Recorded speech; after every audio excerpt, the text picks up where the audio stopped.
Hey guys, today we're doing the rare delayed reaction. This new trailer, this new Heroes trailer was uploaded half an hour ago. And I'm just gonna go ahead and record this off stream and then I'll upload it. So I know who all the characters are. However, I have not watched the trailer yet. So I guess we'll watch bits and then I'll give my analysis. Analysis I'm in so quotes. excited to hit the beach today that I hardly slept at all last night. Uh, I realize my background is not thematically consistent with the with this trailer or this banner. This is the summer banner, by the way.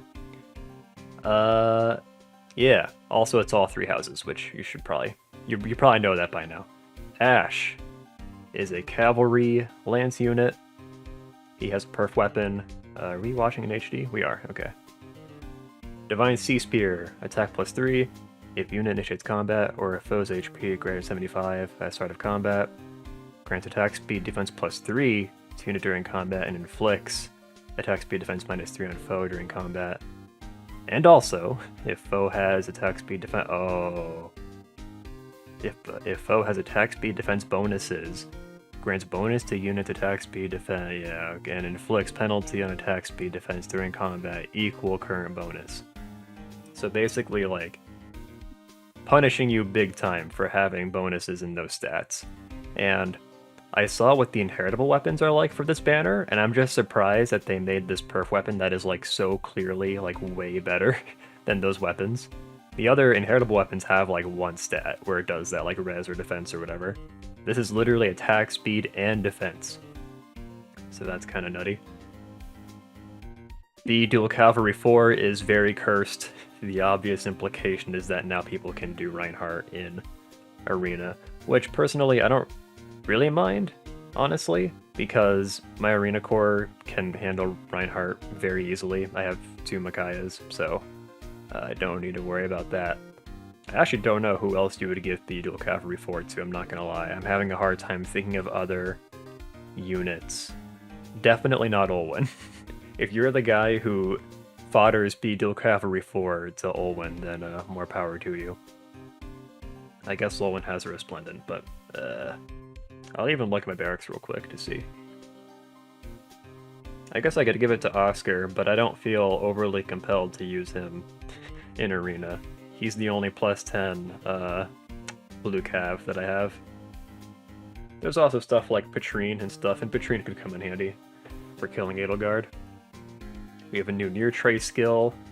I don't know about you guys, but I feel like the near tray skills are like way more desirable purely because you get this +1 movement attached onto it, because like with the far trays you don't get the extra movement. And like I understand why it's like that, it's because they have more range, but then like range units are usually more frail, so like not being able to move away that extra space hurts them a lot, I feel like. And ranged flyers, I just feel like, I guess not usually, but sometimes have better skills you can give them. Ranged flyers do have like some limitations in their B-slot skill, to be fair, and joint hone speed, nobody cares. Okay. I think we actually know his stats too. Yeah. He's got big attack. Is that 41 attack? No. 39 attack. And it looks like 43 speed. How much does joint hone speed give? Joint hone speed gives 5. You know, these joint hone skills, they actually kind of feel a little outdated by this point. Because they only give +5. Oh yeah, I forgot, you also have to subtract the stats from B Dual Cavalry. So he has like 37 attack, 40 speed, big defense. You get the gist of it. I don't know why the Hilda need to show the units doing their canto every time, but there you go. Mercedes is also here. Going into this banner, before they showed the silhouettes, I thought it was going to be like Tellius units, just because it's been so long since we got a bunch of Tellius seasonals. I wonder if, like, since they got so many complaints last year that there were too many Tellius seasonals, they were like, okay, we're just not going to do any for a while. We're also not going to do any new heroes from Tellius either, I guess. Inheritable weapon, Peachy Parfait. This is a red cavalry unit. If foe's HP greater than 75, grants res +5 to unit and inflicts res -5 on foe during combat. And also, if foe has res bonus, grants bonus to unit's res and inflicts penalty on foe's res during combat equal current bonus on foe's res. I find this interesting. It says calculates each stat bonus independently, but there's only one stat. It's curious. It's not a bad weapon. In fact, out of all of like if you were to pull from Mercedes, I actually can't think of like a free-to-play friendly red inheritable tome that would be like much better. So, unless you're like, I guess Henriette's tome might be better, but it's not bad. I don't have much else to say about Mercedes. It's kind of unfortunate she doesn't get a perf because like since she's 5-star locked, it's like, I don't know. Are you gonna... If you like Mercedes, it won't stop you, but yeah. I guess it's just unfortunate she's stuck with an inheritable weapon. When she could be much better. I still find it so odd that that Ash's weapon is so much better. Mercedes has decent attack, but much higher res, so it's not surprising. Just a bunch of res. Oh yeah, so this is actually interesting. AR Far Trace. Potentially a good choice for one of the Micaiahs. The problem is that Brave Micaiah already has her perf B-slot skill, so she doesn't really need it. Maybe Duo Micaiah? But she already has Mystic Boost, and it kind of works pretty well for her, so... I don't know. I might free pull red, actually, just to see if I can get AR Far Trace. That's what I'm thinking right now. I know I was just saying it's not as desirable as Near Trace, but... but yeah. Caspar... Side note, I'm now realizing I'm not watching the trailer as much as I am just talking about it, but whatever. Why does he have like these owl goggles? That's kind of weird. I like his weapon a lot. It's literally just a fish. That's pretty good. Victor Fish. And it's the exact same thing as Mercedes' weapon, except it's defense and not res. Not a super desirable inheritable axe. I feel like the Do already has a pretty good like defense-oriented inheritable axe. And then we have like what's his face? Zealot. His axe isn't super good. That was the one that had like joint drive attack and defense. It's not like amazing, but for like an arena core unit, it's actually pretty good. Just for granting attack and defense. Bonus doubler on a 4-star unit is kind of interesting. It's like they realized over time that people don't want to run bonus doubler in their A-slot skill because there's so many better things you could put there. He's on green, yeah. So far we have blue, red, and green. I guess we don't know his stats yet, but you can imagine he'll have a bunch of attack.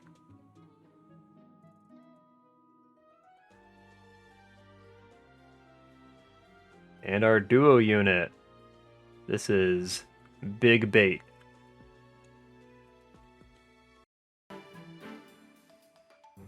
How immodest. You're fine. Don't give it a second thought. How immodest of you. Okay. Oh yeah, what is she, by the way? Flyer staff. Okay. By the way, I'm kind of surprised. So I feel like I can't think of every duo unit right this second, but I feel like duo units are usually like Lord characters, like Micaiah or Byleth, Sigurd, Alm. I was kind of under the assumption that if they were gonna do 3 houses, then we might get like Claude and Hilda. But this is cool too. I think people will prefer this, honestly.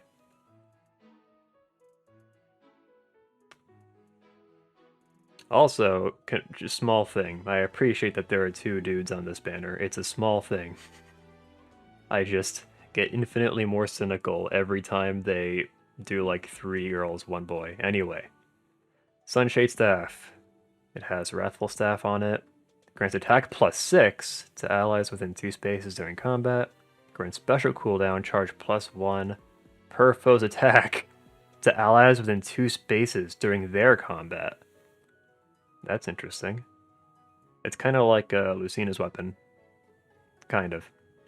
Grant special cooldown count, yeah. It's also, you can also think of it as being like the opposite of infantry rush, where like infantry rush I think grants the charge for every one of the allies' attacks, but this gives it for each of the opponent's foes' attacks. She's a really good support unit. So basically you could have her 2 spaces away from your tank, and then if they have like a 2 charge special, then they get hit once, their special is charged, they can retaliate and like heal themselves with soul or whatever. It's pretty good. And then of course, also just having a good support unit who is also a healer is very nice. Like imagine if Brave Lucina was a healer, it would just it would make things easier, honestly. Nudge plus. So as soon as I saw this, I was like, so this is just gonna be like shove, right? If ally cannot move to the target space. Oh wait, hold on. Pushes target ally 1 space away. Yeah. So we've been getting these healer skills like I can't remember what they're called, but they're healing skills that are also movement skills. And they're really annoying because they are used to set up just really powerful turn 1 traps in ether raids. Attack speed push 4, every banner has at least 1 unit with attack speed push 4. Dazzling Staff, so she has the Wrathful Dazzful combo. And this is our first unit with even recovery 3. I couldn't tell you which one is better between odd and even. I'm inclined to say odd recovery is better because on AR defense you can use it to like do, you can force turn 1 engagements. That's actually what I do on Asher Season. So like if you have odd recovery 3 in the middle of your defense team, then your units cannot get hit with isolation, or they can't have their movement debuffed. Like most of my wins, I don't know about most, a lot of my wins in Asher Season on defense come from people who just think their units are safe, but then the movement debuff gets like undone by odd recovery. One thing is I actually don't run into that many other teams that run odd recovery skills, and even recovery skills, I guess. I think because they only put them on seasonal units. So I always find it kind of hard to gauge how influential these seasonal units will be. I'm also left to wonder if it is even my place to analyze how these units will affect the meta. Literally, I think what my place is in these analysis videos is just to complain about how annoying it will be to fight these units in ether raids. Duo skill for Hilda and Marianne before I forget. Inflicts attack -7 on foes within 3 columns or 3 rows centered on unit through their next actions and inflicts isolation on them. Oh. Once used, duo skill cannot be activated again right away at the start of every 3rd turn. If duo skill has already been used, unit can use duo skill again. Damn. It's really good. I read a comment that said that she power crept Fjorm, and that appears to be the case. Oh well.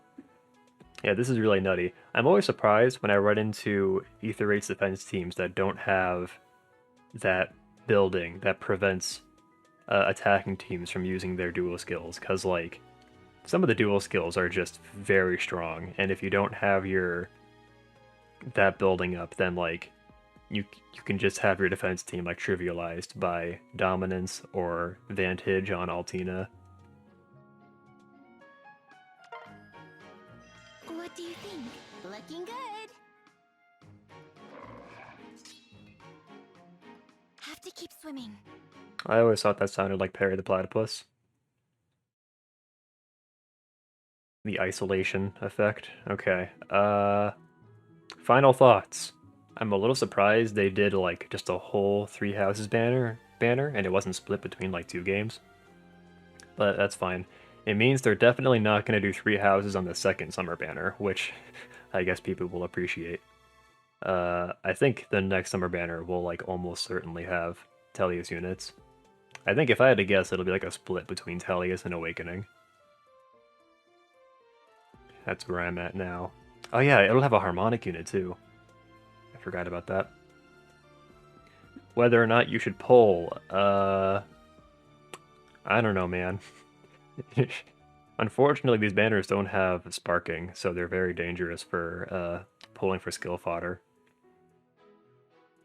But I would say if there's a unit that you really want to use in your arena core, and like you don't even care if like they're outdated because you like them so much, then yeah, just go ahead and pull for a tier 4 dual skill. That's kind of what I did for Brave Micaiah.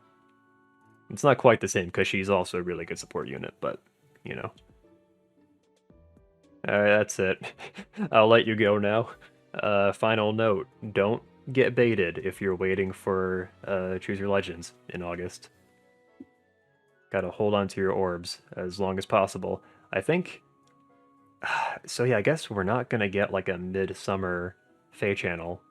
We got one last year, and that was when they revealed Harmonized Mia. I thought for sure we were gonna get one this year, but we did not, so... But even still, even without the Fey channel, I'm guessing we're still gonna get like some kind of summer celebration, so that just means we'll get more orbs. And if you can manage to get all those orbs without getting baited, then you'll be in good shape by the time summer is over.